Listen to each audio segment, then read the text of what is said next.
محترم حضرات، یہ ہمارے لیے خوش قسمتی کی بات ہے کہ ہم ایسے ملک میں رہتے ہیں جو ایک جمہوری ملک ہے، جو ایک آزاد ملک ہے، اور یہ آزادی حاصل کرنے کے لیے ہمارے بزرگوں نے بہت قربانیاں دی ہیں۔ ہمارے بزرگوں نے ہندوستان کو انگریزوں سے آزاد کرانے کے لیے بہت زیادہ قربانیاں دی ہیں۔ آپ کو معلوم ہوگا کہ جب انگریز لوگ ہندوستان پر قبضہ کر رہے تھے تو سب سے پہلے سراج الدولہ نے مقابلہ کیا ان سے بنگال میں، اور ان کو شہید کر دیا گیا۔ اس کے بعد ٹیپو سلطان نے مقابلہ کیا میسور میں، اور ان کو شہید کر دیا گیا۔ اور ان کے شہید کرنے کے بعد انگریزوں نے کہا تھا کہ آج ہندوستان ہمارا ہے، یعنی ان کے لیے سب سے بڑی رکاوٹ ٹیپو سلطان تھے۔ اس کے بعد پھر انگریزوں سے مقابلہ جاری رہا۔ حضرت شاہ عبدالعزیز محدث دہلوی رحمۃ اللہ علیہ نے یہ فتویٰ دیا کہ ہندوستان انگریزوں کا غلام ہو گیا ہے اور اس کو آزادی دلانا ہم سب پر لازم ہے۔ چنانچہ حضرت سید احمد شہید بریلوی رحمۃ اللہ علیہ اور مولانا اسماعیل شہید رحمۃ اللہ علیہ، ان حضرات نے آزادی کے لیے تحریک شروع کی، اور ان کی تحریک ناکام ہو گئی، یہ دونوں حضرات شہید ہو گئے۔ اسی طرح سے بعد میں بھی یہ تحریکات جاری رہیں۔ 1857 کے اندر جنگ آزادی لڑی گئی۔ بہادر شاہ ظفر جو کہ ہندوستان کے آخری تاجدار تھے، ان کو امیر بنا کر جنگ لڑی گئی، اس میں بھی ناکامی ہوئی، اور بہادر شاہ ظفر کو قید کر دیا گیا مالٹا کی جیل کے اندر۔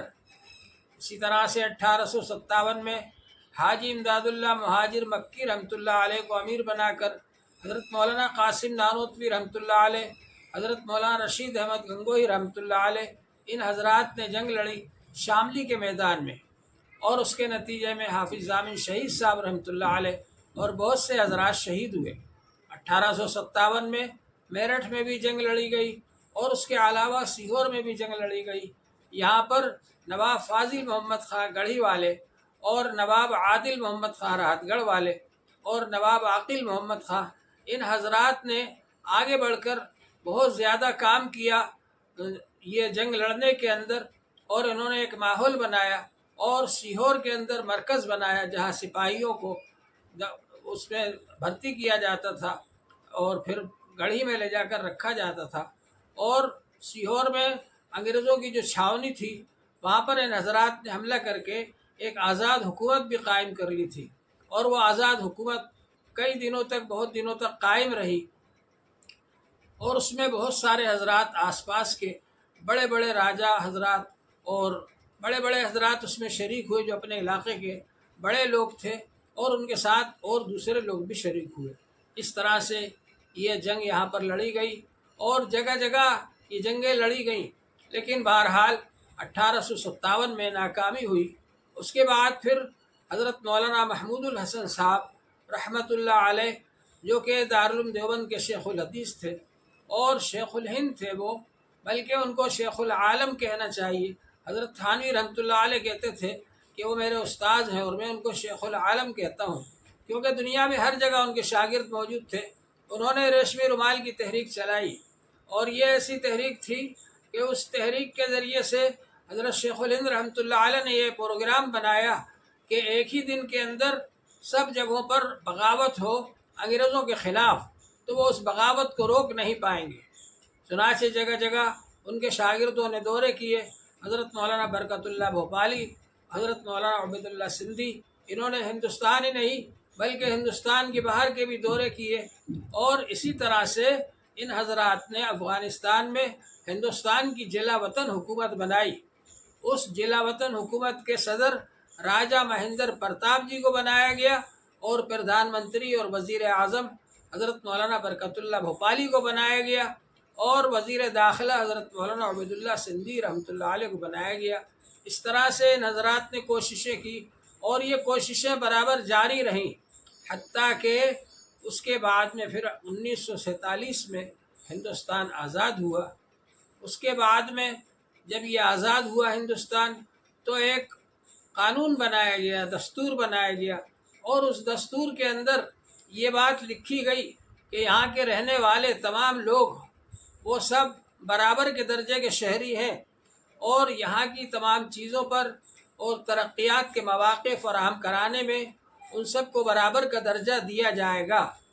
اور اسی طرح سے یہ بات بھی لکھی گئی دستور کے اندر کہ جو بھی مذہب قبول کرنا چاہے اور جس تہذیب کو اختیار کرنا چاہے وہ اختیار کر سکتے ہیں۔ ہر شخص کو پوری آزادی ہوگی کہ وہ اپنے پسند کا مذہب قبول کرے، اختیار کرے اور اس کے مطابق عمل کرے اور اس کی تبلیغ کرے اور اس کی تعلیم دے۔ اسی طرح سے ہر تہذیب کے ماننے والوں کو اور ہر زبان کے بولنے والوں کو دستور کے اندر آزادی دی گئی۔